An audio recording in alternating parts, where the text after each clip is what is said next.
Hello, dear one. My name is Charlon, and I'm the hands and the heart behind Potent Women. You know how much I love to report from the edge, and that my most comfortable place is on the leading edge of creating in this new earth template. So being an embodied human while incorporating 5D principles and exercises. I had to report from the edge today because I recognized that I was about to compromise myself in a way, compromise my future, because I was afraid of this next up-leveling. I thought that in making this decision I don't want to go into the details because the details don't really matter. You face your own fear in your life in the ways that are circumstantial to your world. So I just want to do a very high level view to convey the message. And the point that I got to very quickly in the reflection of a very powerful, compassionate, clear, vital woman. So in the course of a 20-minute conversation from start to finish, when I get to tears, I know that I'm at my truth. And in 20 minutes, my throat was closing up, and I understood the bigger picture of what was driving this potential action. So when we face fear, we can pretty much be assured that the next fear that comes up is that next layer we have to blow through. Blow through, I only use that terminology not because it'll be a quick event or that it would be painless, but that that is so useful to use this new earth skill of identifying something and not thinking or overthinking or analyzing it. Just blowing through, recognizing, oh, that's fear. And that nuanced flavor hasn't ever presented itself before. And I find that so intriguing because your fears that are to be moved through in your immediate future, they're going to be more slippery than in the past. They're going to be more savvy. They're going to be packaged in a way that is just distinct enough for you not to grasp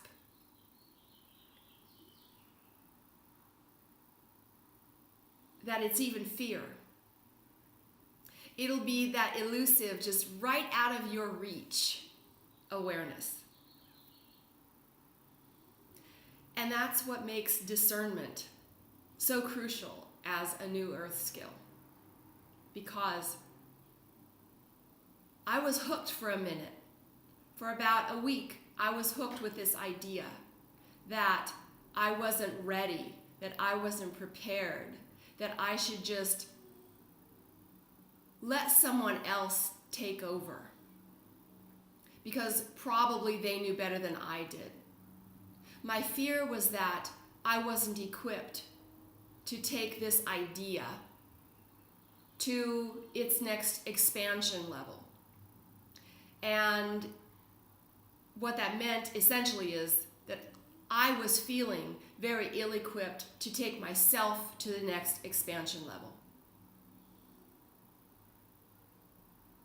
And so in the gift of just being able to be able to talk about it and to be seen in and have that person reflect and to ask some poignant questions to get me to that point, I realized truly how petrified my physical being, my spiritual being, my energetic being, my path, I was petrified. I was paralyzed. I was ready to give away what I've created to this point. I was willing to abandon. There's an abandonment template playing out here. And when I saw that so clearly, I was shocked, and I was a part of my heart, and now I feel that, the pre-tear throat closing of I was ready to abandon myself again. Because this fear-based orientation is woven into the fabric of who we are and how we express. It's a tight weave. Like that 1,000-count cotton sheets. It's the weave. It's the 1,000 threads per inch. No, can that be 1,000 threads per inch? I don't know.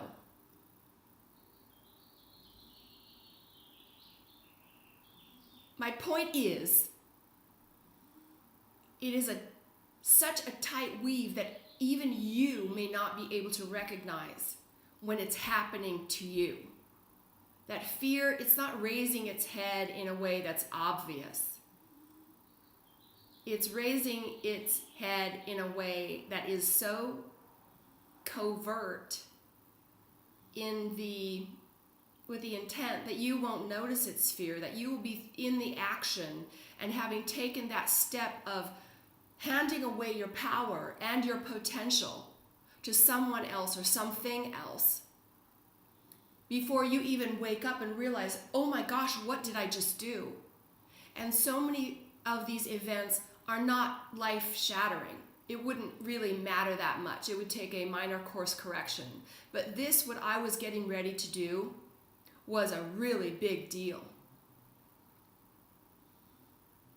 And it would have changed the course of me being able to live my divine purpose in this specific way. Now, that doesn't mean that there aren't other ways that I will do my life purpose. It doesn't mean anything is ever lost should I have gone down that road.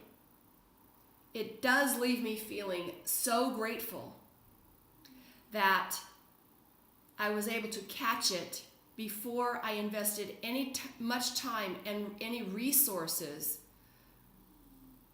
setting that in motion. And so I share this with you today as a way of planting a seed that you might have need for. You might have need for this information maybe tomorrow, maybe this afternoon, maybe a month from now.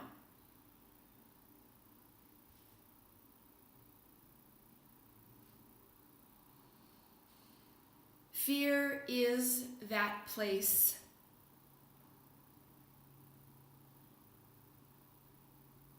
that brings us to the door of decision. Concept shared with me by Kathleen Hannigan. And you can look up her name and her work. But this door of decision presents itself when we have first recognized that fear is running this, and how close we always get to abandoning ourselves. And when you realize it's so scary how easy it is, how willing we are to get back to, and I do this purposely, my body language, to get back to a place where we can just relax into what's comfortable again, to relax into what's comfortable, familiar, and idyllic, according to the principles of the mind and the ego. They are this very savvy duo that work together And I'm not comfortable saying work against us. It's just this dance we do, part of it, the dance we do with being embodied on this plane. But on the path of mastery and on the path of potency, what happens is it gets quicker and easier to notice how covert the ops have become. And if fear is not obvious to you, you're doing great work, because it has to get more covert the more masterful you become. And I love that idea because it's a gauge, it's a way to measure how far you've come and how much your work is making a difference in your own inner landscape.